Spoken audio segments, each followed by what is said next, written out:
दोस्तों, मैं नीरज राय पुनः आपके सामने उपस्थित हुआ हूं संविधान को पढ़ाने के लिए। दोस्तों, पीछे मैं कई रोज से आपसे कहते आ रहा था कि अब प्रश्न का ट्रेंड बदल गया है। अब वन लाइनर प्रश्न नहीं पूछे जा रहे हैं, अधिक से अधिक कूट वाले प्रश्न पूछे जा रहे हैं। और देखिए, रविवार को खंड शिक्षा अधिकारी का पेपर हुआ है, अधिक से अधिक कूट वाले प्रश्न पूछे गए हैं। अब जरा सोचिए कि यदि किसी टॉपिक के ऊपर आपका कंसेप्ट बिल्कुल क्लियर नहीं है, तो यदि प्रश्न आपसे पूछा जाए कि उपयुक्त कथनों में से कितने कथन सही हैं, तो आप कैसे कर सकते हैं। इसके लिए ज़रूरी है कि बिल्कुल स्पष्टता से पढ़ें कि आपका प्रश्न सही हो। पहली बात ये। दूसरी बात कि दो प्रकार का सिस्टम होता है पढ़ाई का दोस्तों। एक होता है सामान्य जानकारी, जहाँ पे भीड़ सबसे अधिक होती है, वो सबके पास होती है, ठीक है। और एक होता है कि सफलता के लेवल पे हमको लेकर जाए, तो वो केवल 5 या 10 प्रश्न होते हैं जो सफलता के ऊपर लेकर जाते हैं हमको, लेकिन वहाँ पे हमको मेहनत ज़्यादा करनी पड़ती है। जो एक सामान्य जानकारी है उसे किसे नहीं पता है, उससे हमको थोड़ा सा ऊपर उठना है, तब हम जा कर के विशेष होंगे, ठीक है। जैसे अभी मान लीजिए कि पिछले वाले क्लास में मैं कैबिनेट मिशन आपको पढ़ा रहा था, उसी में मैंने बताया कि जब 16 मई को प्रकाशित हुआ तो फिराक गोरखपुरी जो रघुपत सहाय हैं उस पर एक टिप्पणी किए हैं। अभी रविवार को पेपर हुआ, उसमें ये प्रश्न पूछा गया। जब आप किसी विषय को अच्छे से पढ़ते हैं तो कौन सा प्रश्न आपकी कहाँ मदद कर देगा, ये आपको पता है। और एक प्रश्न दोस्तों सिलेक्शन में कितना महत्वपूर्ण होता है, कितना, जब हम पेपर देकर आते हैं और मिलाने लगते हैं कि इस प्रश्न पे डाउट है, हो सकता है कि अगर इस पे एप्लीकेशन डाला जाए तो सही हो जाए, तब पता चलता है कि एक प्रश्न की वैल्यू क्या है। तो इसलिए टॉपिक को बिल्कुल हमको स्पष्ट पढ़ना है, ठीक है दोस्तों। कुछ बच्चे हैं जो मैसेज करते हैं हमको व्हाट्सएप पे, वो अपना नाम लिख करके, क्योंकि जितने लोग जुटे हैं वो किसी का नाम मैं नहीं जानता हूँ, वो मैसेज करें, ठीक है, तो मैं उनको सेव कर लूँगा। और जो लोग मुझसे जुड़ना चाहते हैं, मेरा फ़ोन नंबर है 94 52 62 84 63। ये मेरा व्हाट्सएप नंबर है 94 52 62 84 63। आप इस पे जुड़ सकते हैं और किसी प्रश्न पे अगर डाउट है तो आप हमको उस पे मैसेज कर सकते हैं। चलिए दोस्तों, पीछे चलते हैं जहाँ पे हम लोग पढ़ रहे थे। कैबिनेट मिशन के विषय में हम लोग पढ़ रहे थे। हमने आपसे कहा कि एक प्रश्न आता है दोस्तों, एक तो जानकारी का आएगा ही कि कैबिनेट मिशन कब आया, ठीक है, इसमें कितने मेंबर थे, अध्यक्ष कौन था, ठीक है, ये सारी चीज़ें आएंगी। लेकिन इसके सिवा आता है एक प्रश्न कि कैबिनेट मिशन के प्रस्ताव में उपयुक्त कथनों में से कौन कौन से कथन सही हैं। तो ये चीज़ आपको पीछे में पढ़ाया, फिर एक बार रिकॉल कर देता हूँ। कैबिनेट मिशन का पहला प्रावधान ये था कि ब्रिटिश प्रांतों और देशी रियासतों को मिलाकर के एक संघ बनाया जाएगा, ठीक है। भारत एक संघ होगा जिसमें ब्रिटिश प्रांत और देशी रियासत शामिल होंगे। इस संघ को विदेशी मामले, प्रतिरक्षा और संचार का अधिकार होगा। इसके लिए संघ को कर लगाने का भी अधिकार होगा, ये आपने पीछे पढ़ा। इसके सिवा जो संघ की कार्यपालिका होगी और विधानमंडल होगा, उसमें भी ब्रिटिश प्रांत के सदस्य और देशी रियासत के सदस्य शामिल होंगे। संघीय विषयों को छोड़ करके जो अन्य होंगे, अवशिष्ट शक्ति होगी, वो किस में निहित होगी, प्रांतों में। और प्रांतों को पूर्ण स्वायत्तता होगी दोस्तों, प्रांतों को पूर्ण स्वायत्तता होगी, ये बात आपसे बताई गई। इसके बाद कहा गया कि एक संविधान सभा होगी जो संविधान का निर्माण करेगी। इसमें अभी आगे हम विस्तार से उसको पढ़ेंगे, ठीक है। आगे कहा गया कि प्रांतों को समूहों में बांटा गया, क ख ग। क समूह में हिंदू भाषी जो थे वो क्षेत्र आ गए, ग में जो मुस्लिम ज़्यादा थे बाहुल्य क्षेत्र वो आ गए, और स में भी वही आए जो मुस्लिम क्षेत्र थे, ठीक है। 3 इसमें बांटा गया, अ ब स कहिए या क ख ग कहिए, ठीक है। अच्छा, ये जो 3 समूहों में बांटा गया, इसमें क्या प्रावधान किया गया, कहा गया कि जैसे मान लीजिए क समूह में 6 प्रांत थे, ठीक है। मध्य प्रांत, संयुक्त प्रांत, उड़ीसा, बिहार, मद्रास और बंबई, ये 6 जो प्रांत थे ये हिंदू बाहुल्य क्षेत्र थे, ठीक है। अब ब में जो बांटा गया उसमें कहा गया कि उत्तर पश्चिम सीमा प्रांत, सिंध, बलूचिस्तान और पंजाब इसमें शामिल होंगे, ये मुस्लिम बाहुल्य क्षेत्र थे। इसके बाद कहा गया कि जो स होगा उसमें बंगाल और पंजाब के लोग शामिल होंगे, यही बांटा गया। और कहा गया कि प्रत्येक प्रांत पहले अपने लिए अलग अलग संविधान बनाएंगे, फिर जो प्रांतों का समूह है वो अपने लिए अलग से संविधान बनाएंगे, फिर ये सभी मिलकर के संघ का संविधान बनाएंगे। कैबिनेट मिशन में दोस्तों पाकिस्तान की मांग को अस्वीकार कर दिया गया, लेकिन मोहम्मद अली जिन्ना को यही अवसर मिला कि ये तो हमारी मांग को अप्रत्यक्ष रूप से स्वीकार भी किया गया है, डायरेक्ट नहीं, लेकिन इसमें पाकिस्तान के बीज निहित हैं। और आपको आश्चर्य होगा दोस्तों कि जो कैबिनेट मिशन के प्रस्ताव में प्रांतों का समूह था, वही आगे चल करके पाकिस्तान बना। ब में कहा गया कि उत्तर पश्चिम, पंजाब, बलूचिस्तान और सिंध, और स में कहा गया कि बंगाल और असम। और जब विभाजन हुआ है तो यही क्षेत्र पाकिस्तान में शामिल किए गए हैं। इसका मतलब कि जिन्ना ने जो देखा कैबिनेट मिशन में, जिसके कारण उन्होंने कैबिनेट मिशन को स्वीकार किया, वो बिल्कुल सही देखे, आगे जाकर के वही काम हुआ। ठीक है दोस्तों, तो एक यह कमजोर नब्ज थी कैबिनेट मिशन में जिसको जिन्ना ने भांप लिया था। ठीक, अब आगे आते हैं। ये इसके बाद एक प्रावधान और किया गया कि एक अंतरिम सरकार होगी। ठीक है, काम चलाऊं जिसे कहते हैं, अस्थायी सरकार जिसे कहते हैं, कि जब तक संविधान बनकर तैयार नहीं हो जाता है तब तक एक अंतरिम मंत्रिमंडल होगा, अस्थायी सरकार होगी जो भारत का शासन चलाएगी। और यह जो अंतरिम सरकार है, यह किसके अनुसार शासन चलाएगी? 1935 के नियम के अनुसार काम करेगी। ठीक है दोस्तों, 1935 का जो अधिनियम था, आप जानते हैं कि इसकी बहुत सी चीज़ें हमारे संविधान में शामिल है।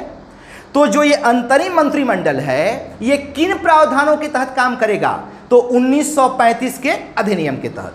तो एक ये प्रावधान किया गया कि एक अस्थायी सरकार होगी कि जब तक संविधान बनकर तैयार नहीं हो जाता है तब तक ये शासन को चलाएगी। ठीक है, फिर एक प्रावधान इसमें किया गया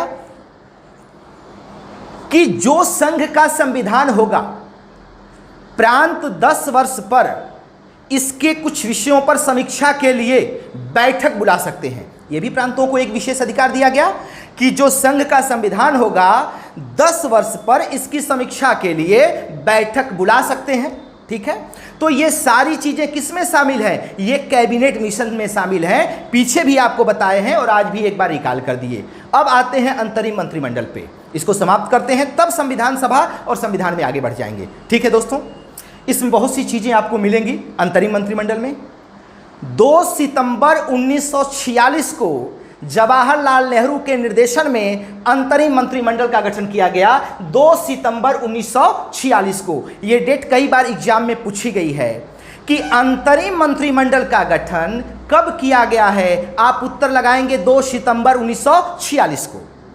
लेकिन अब यहां एक परिवर्तन देखिए, जब संविधान सभा के लिए 389 सदस्य थे, 296 सदस्यों के लिए चुनाव होना था। जो ब्रिटिश प्रांत और कमिश्नरी क्षेत्रों के सदस्य थे उनके लिए चुनाव होना था। चुनाव हुआ, 208 जगह कांग्रेस पाई और 73 केवल मुस्लिम लीग पाई। अब मुस्लिम लीग ये समझ गई कि हम 73 सीट लेकर के संविधान सभा में क्या करेंगे, क्योंकि संविधान सभा में तो वर्चस्व किसका रहेगा? कांग्रेस का रहेगा।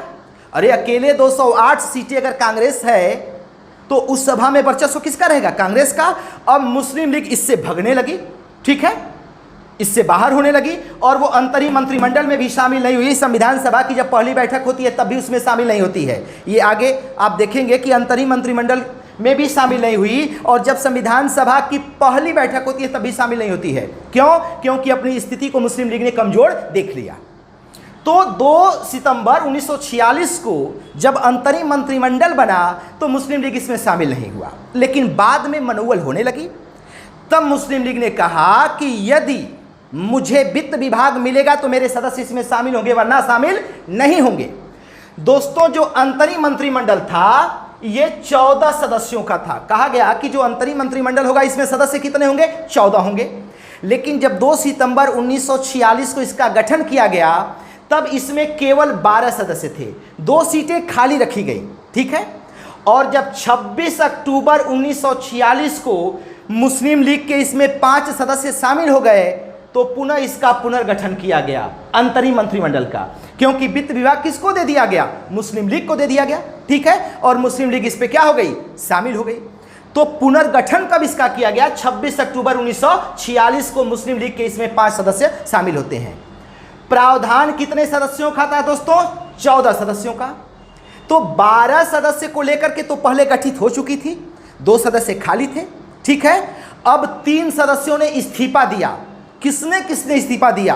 शरद चंद्र बोस ने, अली जहीर ने और सफात अहमद ने। ठीक है, 3 लोगों ने। कौन कौन? सफात अहमद नंबर 1, शरद चंद्र बोस 2, अली जहीर 3। ये आपसे प्रश्न पूछा जा सकता है कि किन 3 लोगों ने अंतरिम मंत्रिमंडल से इस्तीफा दिया तब मुस्लिम लीग शामिल हुई? तो सफात अहमद, अली जहीर और शरद चंद्र बोस। ये तीनों नाम याद रखिएगा दोस्तों। हम एग्जामिनर को कहीं एक्सक्यूज नहीं दे सकते हैं, इतना कंप्लीट हमको तैयार करना है कि एग्जामिनर को हम एक्सक्यूज नहीं देंगे कि वो कहीं से प्रश्न लाए हम निकल जाएंगे वहां से। ठीक है, तो 3 लोगों ने इस्तीफा दिया, 2 सीटें पहले से खाली रखी गई थी तो 5 जगह हो गई और मुस्लिम लीग के 5 सदस्य इसमें शामिल हो गए तो ये संख्या फिर कितनी हो गई? 14 हो गई। ठीक है, अब इसके विषय में जानने का प्रयास करते हैं।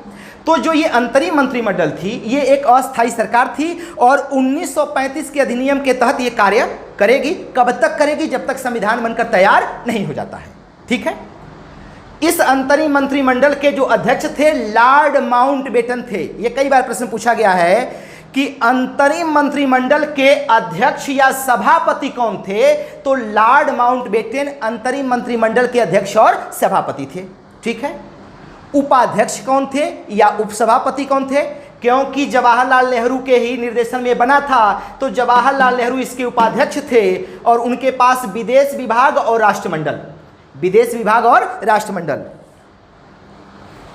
ये दोस्तों बहुत आसान है, देखने में आपको लग रहा होगा। मैंने पहले इसलिए लिख दिया कि पढ़ाने के लिए मुझे समय मिल जाए, नहीं तो 10-20 मिनट इसी में चला जाएगा लिखने में। ठीक है, लेकिन अब आप ख्याल करिएगा, बिल्कुल ये आसान हो जाएगा आपके लिए। तो लॉर्ड माउंटबेटन अंतरिम मंत्रिमंडल के अध्यक्ष थे या सभापति थे?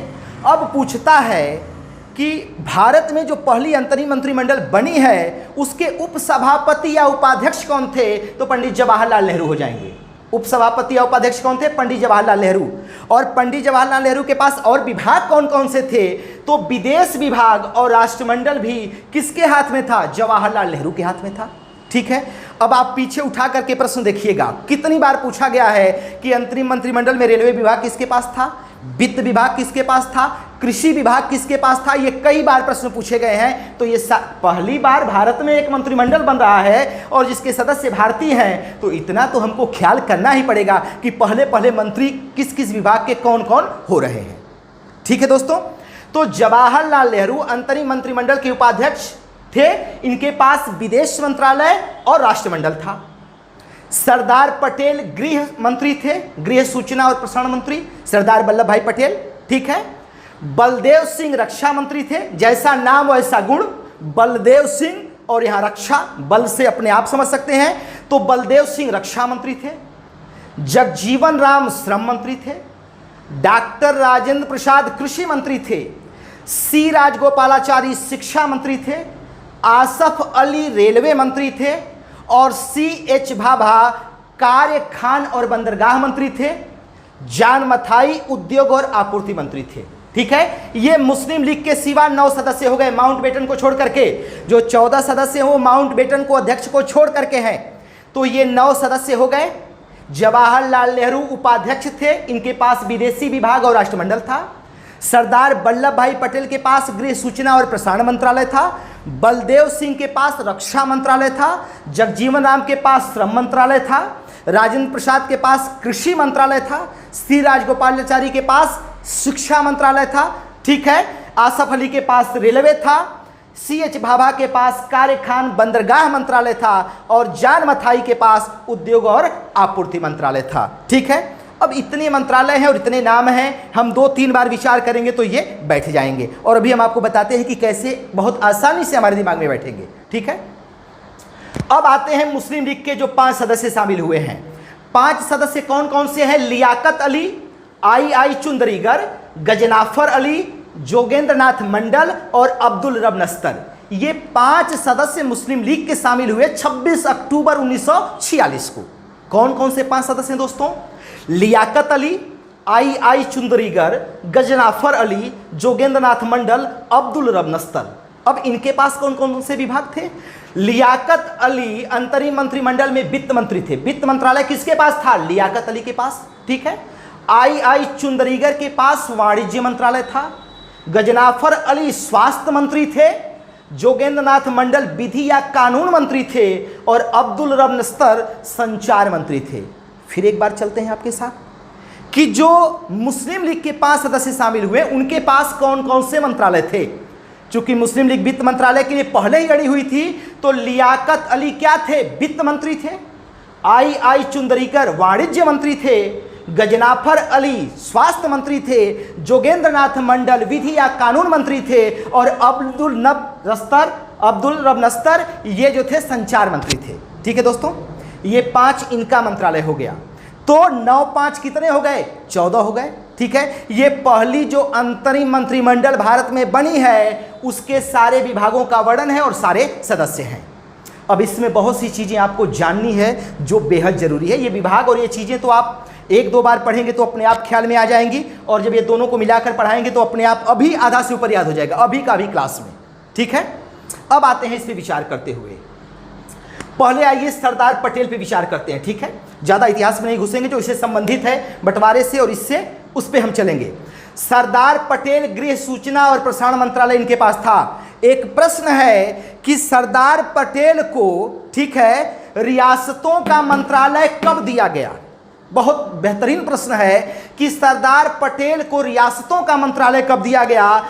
22 जून 1947 को 22 जून 1947 को सरदार वल्लभ भाई पटेल को अंतरिम मंत्रिमंडल में रियासतों का मंत्रालय भी दे दिया गया। ठीक है, और सरदार पटेल अंतरिम मंत्रिमंडल में पहले ऐसे व्यक्ति थे जिन्होंने कहा कि इन्हें पाकिस्तान देकर के अलग करिए। क्यों? कारण क्या था कि लियाकत अली जो थे वो वित्त मंत्री थे और इनसे कहा गया था कि कोई भी भारतीय मंत्री यदि आपके पास बजट के लिए आता है तो आप कहेंगे कि राजकोष खाली है, और यही नौटंकी चलती रही। जब कोई धन के लिए आता था तो लियाकत अली कहते थे कि वित्त खाली है। इस बात से पटेल बहुत परेशान हो गए। उन्होंने कहा कि नहीं, अब इन्हें पाकिस्तान हमको दे देना चाहिए। ये अंतरिम मंत्रिमंडल की समस्या पर अंतरिम मंत्रिमंडल के पहले ऐसे सदस्य हैं जिन्होंने कहा कि इन्हें पाकिस्तान को दे देना चाहिए। ठीक है, और 22 जून 1947 को इनको देशी रियासतों का मंत्रालय भी दिया गया है पटेल को। ये बात आप जान लीजिएगा। ठीक है, आते हैं महत्वपूर्ण जगजीवन राम पे। आप जानते हैं कि जगजीवन राम सबसे अधिक समय तक कैबिनेट मंत्री रहे हैं। 1946 में ये अंतरिम मंत्रिमंडल में कैबिनेट मंत्री होते हैं और 1978 तक जब मोरारजी देसाई की सरकार रहती है वहां तक ये कैबिनेट मंत्री रहते हैं। विभाग बदलता है, जैसे यहाँ श्रम मंत्री हैं, आगे रक्षा मंत्री भी हुए हैं। 32 साल तक लगातार कैबिनेट मंत्री रहे हैं जगजीवन राम, 1946 से लेकर के 1978 तक। आपको पता होगा कि मोरारजी देसाई पहले गैर कांग्रेसी प्रधानमंत्री हैं और सबसे उम्र दराज प्रधानमंत्री हैं, और पहले ICS अधिकारी हैं जो भारत के प्रधानमंत्री बने हैं, मोरारजी देसाई। ठीक है, बहुत से उनमें प्रश्न हैं मोरारजी देसाई में, लेकिन उसमें चर्चा में नहीं घुसेंगे। थोड़ी सी जान लीजिए कि मोरारजी देसाई की सरकार तक ये मंत्री बने रहे जगजीवन राम। आगे आते हैं, इसमें जो भी चीज़ें हैं थोड़ी सी इसमें आगे बढ़िए। सबसे महत्वपूर्ण इसमें जो है वो जोगेंद्र नाथ मंडल है अंतरिम मंत्रिमंडल में, बहुत महत्वपूर्ण। ये भारत के पहले विधि और कानून मंत्री हैं, जानिएगा। स्वतंत्र भारत के पहले विधि और कानून मंत्री डॉक्टर भीमराव अंबेडकर थे, लेकिन अंतरिम मंत्रिमंडल स्वतंत्र भारत से पहले बनी थी और इसके पहले कानून या विधि मंत्री कौन थे? जोगेंद्र नाथ मंडल थे। और मुस्लिम लीग के 5 सदस्यों में 4 सदस्य मुस्लिम से आए थे और 1 सदस्य दलित वर्ग से आए थे। कौन थे? जोगेंद्र नाथ मंडल। ये बहुत बड़ा प्रश्न है कि दलित वर्ग से कौन शामिल किया गया था? जोगेंद्र नाथ मंडल। ठीक है दोस्तों, अब इनके विषय में थोड़ा जानने का प्रयास करिएगा।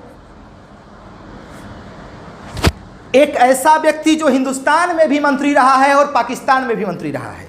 जोगेंद्र नाथ मंडल जब बंटवारा हुआ तो ये पाकिस्तान चले गए और पाकिस्तान में ये विधि और श्रम मंत्री थे, जान लीजिएगा।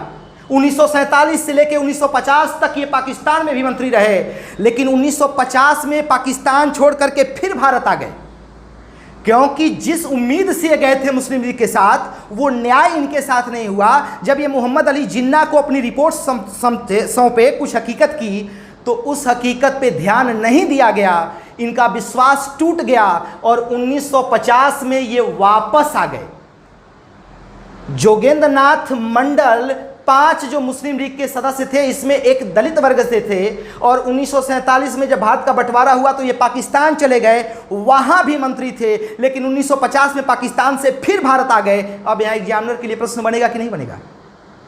जोगेंद्र नाथ मंडल पे प्रश्न बनेगा कि नहीं कि यहां भी कानून मंत्री, वहां भी कानून मंत्री, और फिर भारत वापस भी आए। ठीक है, तो ये महत्वपूर्ण चीजें हैं। तो ये पहला हुआ।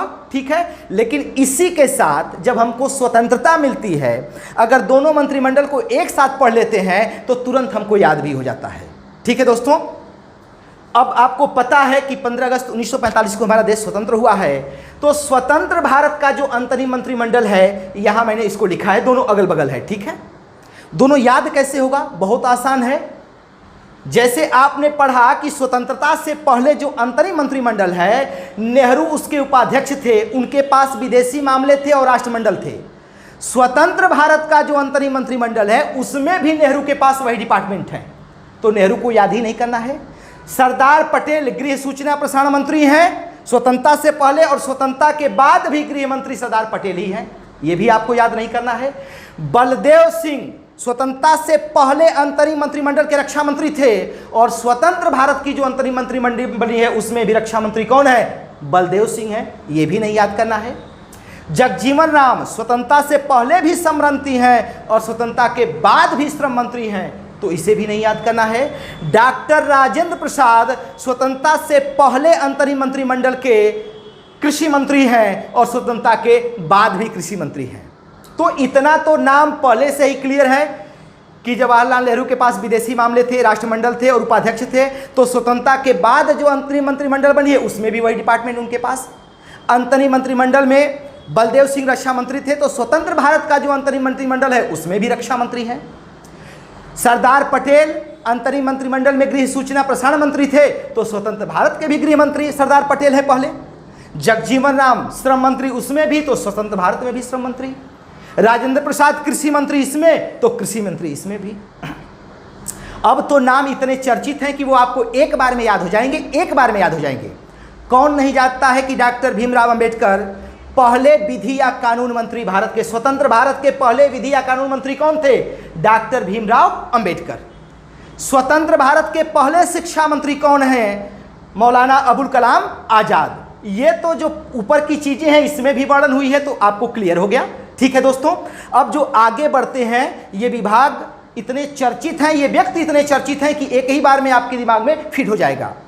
तो डॉक्टर भीमराव अंबेडकर जो थे पहले स्वतंत्र भारत के विधि मंत्री या कानून मंत्री थे। मौलाना अबुल कलाम आजाद स्वतंत्र भारत के पहले शिक्षा मंत्री हैं। राजकुमारी अमृत कौर स्वतंत्र भारत की पहली स्वास्थ्य मंत्री हैं। राजकुमारी अमृत कौर स्वतंत्र भारत की पहली स्वास्थ्य मंत्री हैं। और किसी एक विभाग का सबसे अधिक समय तक मंत्रालय किसके पास रहा है? राजकुमारी अमृत कौर के पास रहा है। किसी सबसे अधिक समय तक कैबिनेट मंत्री कौन रहे हैं? जगजीवन राम रहे हैं 32 साल तक। लेकिन किसी एक विभाग में अधिक समय तक मंत्रालय किसके पास रहा है? राजकुमारी अमृत कौर के पास। ठीक है, अच्छा एक चीज और हम यहां कहना चाहेंगे आपसे। जब आप पढ़ के किसी चीज को पढ़ते हैं तो प्रश्न बैठना चालू करते हैं। सीधे जब प्रश्न पे रहेंगे तो वो चीज़ें हमारे दिमाग में बैठती नहीं हैं, इसलिए उसके बीच में संबंध होना चाहिए। थोड़ा सा संबंध बनाएंगे तुरंत। ये जो स्वास्थ्य मंत्री हैं राजकुमारी अमृत कौर, ये सबसे अधिक समय तक एक मंत्रालय की मंत्री रही। ठीक है, षणमुखम चेट्टी वित्त मंत्री थे। स्वतंत्र भारत के पहले वित्त मंत्री कौन है? षणमुखम चेट्टी। एक प्रश्न पूछा गया है जीएस में कि स्वतंत्र भारत का पहला वित्त किसने प्रस्तुत किया है? तो अगर स्वतंत्र भारत के पहले वित्त मंत्री षणमुखम चेट्टी हैं तो पहला वित्त कौन प्रस्तुत करेगा? यही षणमुखम चेट्टी ही प्रस्तुत करेंगे। ठीक है दोस्तों, CH भाभा वाणिज्य मंत्री थे स्वतंत्र भारत के पहले। ठीक है, जान मथाई के पास रेलवे था। जान मथाई स्वतंत्र भारत के पहले रेलवे मंत्री रहे हैं। ठीक है, रफी अहमद किदवई संचार मंत्री रहे हैं स्वतंत्र भारत के। गाडगिल कार्य खान और ऊर्जा मंत्री रहे हैं। और श्यामा प्रसाद मुखर्जी उद्योग और आपूर्ति मंत्री रहे हैं। एक बार फिर हमसे सुन लें आप। हो सकता है कि आपके पास थोड़ा सा दिमाग में बैठे सुनने से, और सुनने से चीज़ें बहुत जल्दी अस्थायी होती हैं दोस्तों। अच्छा, नेहरू जी, सरदार पटेल, बलदेव सिंह, जगजीवन राम, राजेंद्र प्रसाद। जो विभाग इनके पास स्वतंत्रता से पहले था वही विभाग स्वतंत्रता के बाद है। तो ये चार्ट बना लेंगे तो यहां तक तो याद करने की आवश्यकता ही नहीं है। इसके बाद बड़ा नाम है डॉक्टर भीमराव अंबेडकर, विधि या कानून मंत्री, मौलाना अबुल कलाम आजाद, शिक्षा मंत्री, राजकुमारी अमृत कौर, स्वास्थ्य मंत्री, और षणमुखम चेट्टी, वित्त मंत्री, भाभा वाणिज्य मंत्री, जान मथाई, रेलवे मंत्री, रफ़ी अहमद किदवई, संचार मंत्री, गाडगिल कारे खान, ऊर्जा मंत्री, और श्यामा प्रसाद मुखर्जी, उद्योग और आपूर्ति मंत्री। दोस्तों, कभी कभी चैप्टर पढ़ने में कुछ चीज़ें ऐसी आ जाती हैं जहां बहुत पढ़ाने के लिए जगह नहीं होती है, लेकिन वो आपको याद करना जरूरी है, क्योंकि प्रश्न में तो पूछेगा ही पूछेगा। प्रश्न में तो निश्चित रूप से पूछेगा, तो निश्चित रूप से ये चीज़ें आपको बिल्कुल से याद रहनी चाहिए और दोनों का चार्ट एक साथ बनाइएगा। अब आते हैं एक दूसरी बात पे।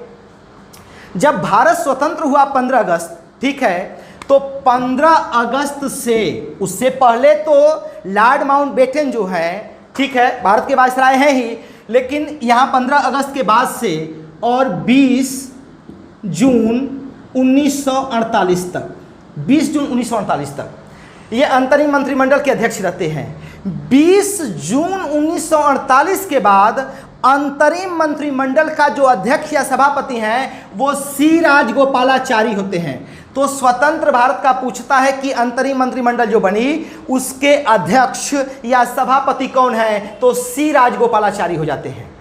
ठीक है, सी राजगोपालाचारी। आप जानते हैं कि स्वतंत्र भारत के कौन भारतीय गवर्नर जनरल थे, वायसराय, तो सी राजगोपालाचारी। ये कई बार प्रश्न पूछा गया है। तो अब अध्यक्ष कौन हो जाएंगे, सी राजगोपालाचारी। ठीक है, ये चीज हो गई दोस्तों, थोड़ा सा इस पे आप ख्याल करिएगा और ये चीजें अगर आप एक दो बार देख लेते हैं तो आपको तैयार हो जाएगा, कोई दिक्कत नहीं होगी। अब आते हैं आगे इससे।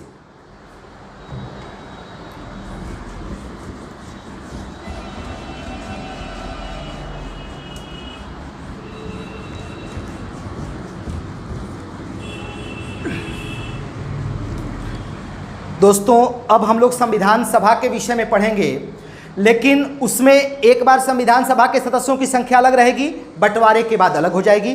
तमाम ऐसी जगह आएंगे जहां स्वतंत्रता और बंटवारे की बात होगी, तो पहले उसको क्लियर कर लेते हैं, इसके बाद इसे लेकर चलते हैं।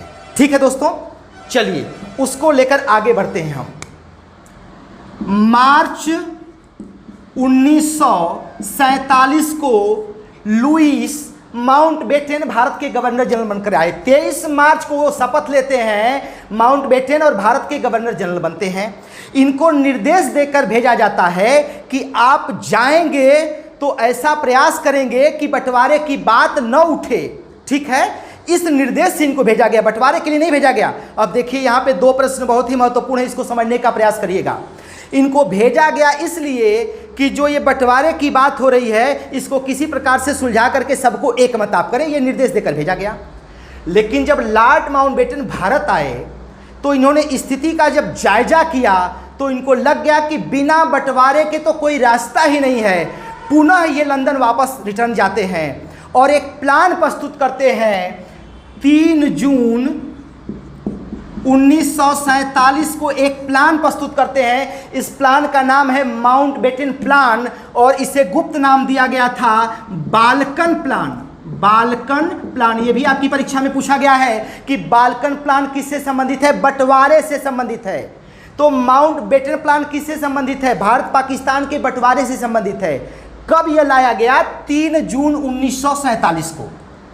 माउंटबेटन प्लान कब आया है, 3 जून 1947 को। ठीक है, और इसी के तहत भारत पाकिस्तान का बंटवारा हुआ है। माउंटबेटन प्लान के तहत, इसी बाल्कन प्लान के तहत भारत पाकिस्तान का क्या हुआ है, बंटवारा हुआ है। ठीक है, तो ये तो हो गई बंटवारे की बात। दोस्तों, हमको आज़ादी और बंटवारा दोनों एक ही दिन मिला है, दोनों एक दिन मिला है, इसलिए दोनों बातें एक साथ चलेंगी। ठीक है, तो 3 जून 1947 को लॉर्ड माउंटबेटन एक प्लान प्रस्तुत करते हैं, जिस प्लान का नाम माउंटबेटन प्लान भी है और गुप्त नाम इसका बाल्कन प्लान था, जिसके तहत भारत पाकिस्तान का बंटवारा हुआ। ये एक बात।